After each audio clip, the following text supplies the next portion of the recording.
Hey there. So, if you're a small business owner and you're selling a service, a lot of the time, you know, uh, the glass can be half full or half empty, and a lot depends on how you see it and how you see things.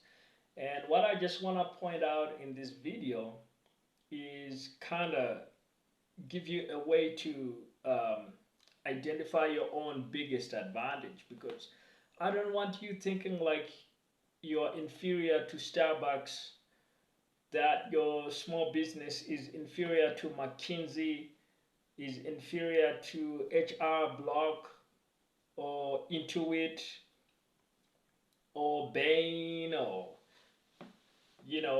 KPMG or any of these big companies that might be selling a service, because at the end of the day they are just selling a service.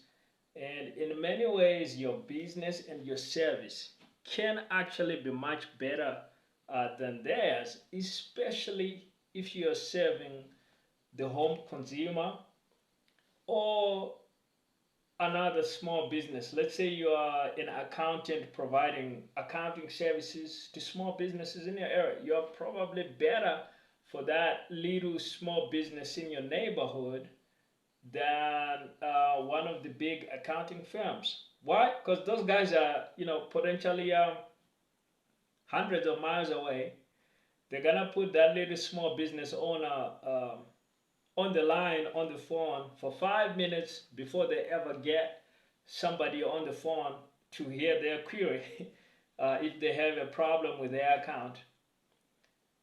And they're probably gonna charge them a lot more, and they'll probably assign them to some junior guy that's been doing accounting out of school for literally just a year.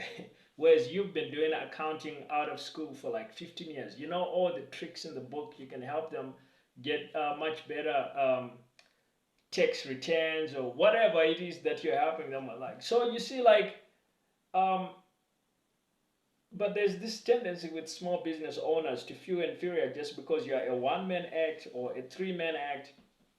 But hopefully this video is gonna overturn that completely.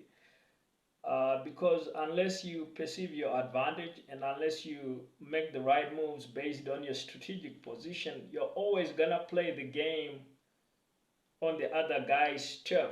And it's a game you're gonna lose because you're trying to compete with KPMG or one of these big service businesses head to head, and you're not competing on your unique strengths, and you're not even targeting a clientele or segment of the market that desperately needs what you have to offer.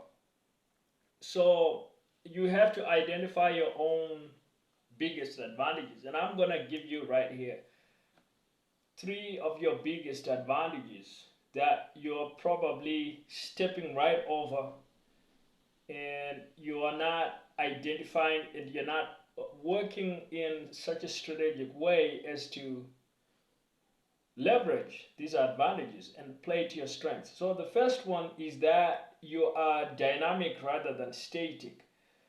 So with a big business, like a big enterprise like a McKinsey or one of these big service firms,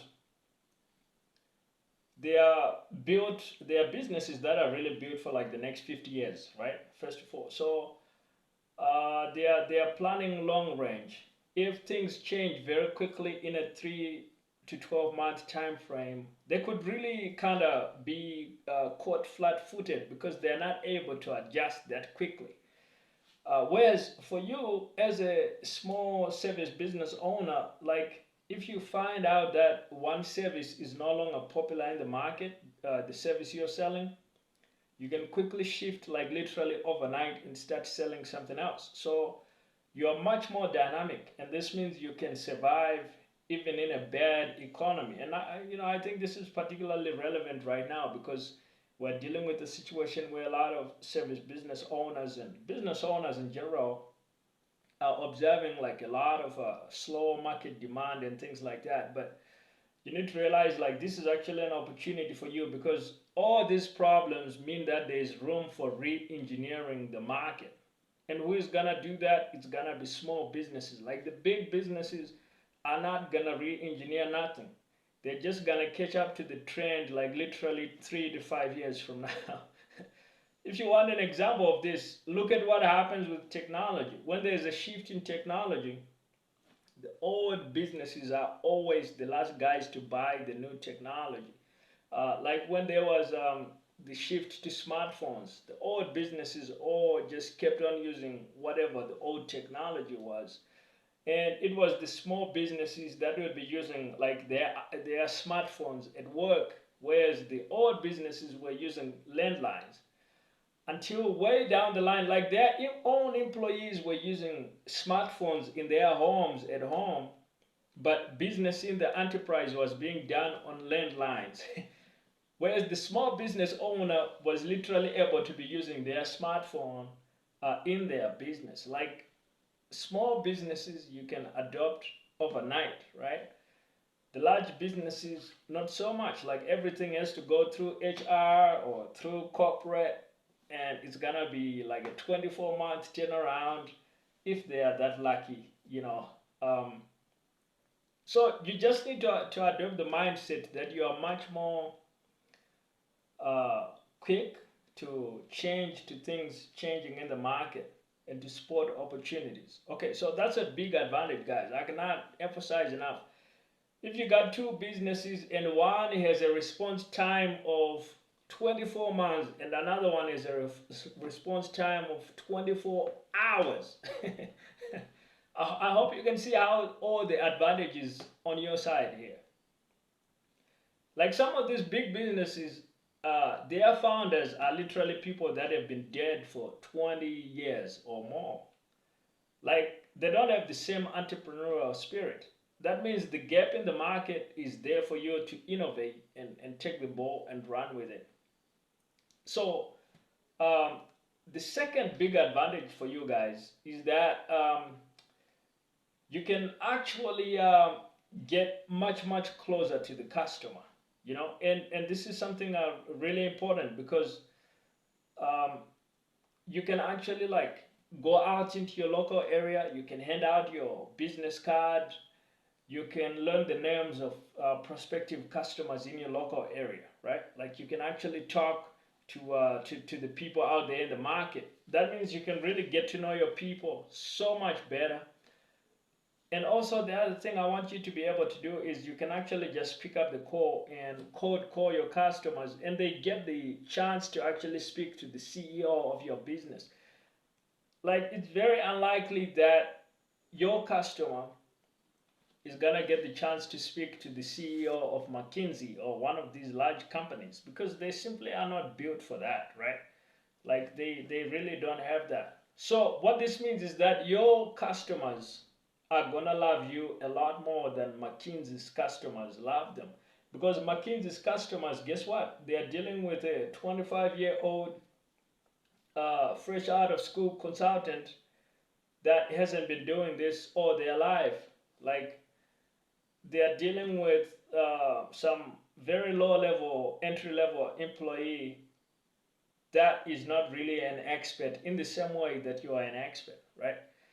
So this is something to leverage, guys. Like you can get much closer to your customers since you don't have layers of handlers and stuff around you. Like if there's a problem, you can talk, you can call up the customer yourself as the CEO, as the founder, and actually talk with that particular person and actually get them on the phone. Like this is all you guys. Like advantage right here is all on your side. Advantage is completely on your side. Like you need to just adopt that mindset that hey, I can actually talk to my market. My market can get to know me, and I can actually I can actually crush it. And another final advantage for you guys right here is that there's a lot of things happening in the market. All right, things are changing very quickly, and you guys can learn from the market so much faster. Like if you find something that's kind of growing in your market, don't be slow to experiment with that. This is something that the large companies cannot do. Like literally just find out what's selling really well in your market right now and see how you can get into that offer this week. Like don't take an offer that's in a completely different market that's not relevant to you. Like whatever you're doing, if you see that Bitcoin is going up right now, don't try to go and sell Bitcoin, right? Like that's a completely different market. um, but if you are a pizza company and you see that there's something holiday themed that's starting to really take off in your market and you're not doing it, like there's your opportunity right there. If you're a residential cleaning company, you see that people are looking to get some kind of holiday cleaning around their houses. That's your opportunity right there. Like if you just need to go to the next city, see something that's selling really well, and you bring it to your own city. That's an opportunity for you right there. If you are a marketing agency and you find that maybe TikTok ads is starting to really take off in the market you're selling to, and you're not offering it, and maybe it seems to be more interesting to prospects than Facebook ads which you've been offering, like that's your opportunity right there, right? This is something that the really big companies really cannot do because they're gonna notice that opportunity like 3 years from now or 5 years 5 years from now. So that's literally your opportunity right there, guys. Like you just need to realize like this is like a race between a Formula One car and a better tank. Sure, the better tank is gonna cause a lot of problems when it finally arrives in the arena. But by the time that happens, if you're the guy in the Formula One car, you should have won the race already. You should, because you got the light um, one man seater Formula One car. You can go like 140 miles an hour. Like you can go really really quickly. Whereas the big old better tank has gotta be equipped and resourced and tuned up before it even gets heated up, and then they gotta prepare the way and make sure that it can maneuver around obstacles and kind of clear some kind of way for it to make that journey. By the time it really starts, you can be like long way gone. Like there's no catching up with you. So this is the opportunity for you guys, and there's a lot of opportunity for you right now. Remember this thing: the thing that there's a recession, there's all this thing. That just means there's gonna be a lot of business re-engineering in the market. If you are passive, like the big businesses, you're gonna be engineered out of the market. But as a one-man operation or a small service business, you should be one of the many that are actually re-engineering, because you can be one of the people that are getting the new services that people need and bringing them to the masses.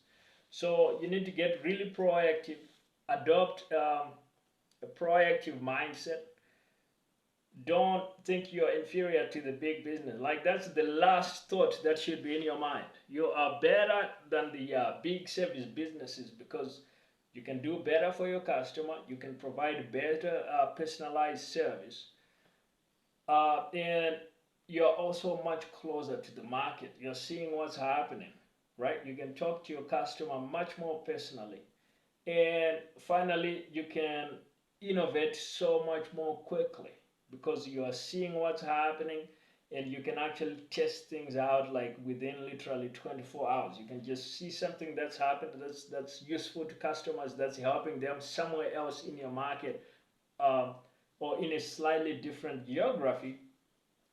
You just bring it into your own business and you start offering that and providing value to the market right away.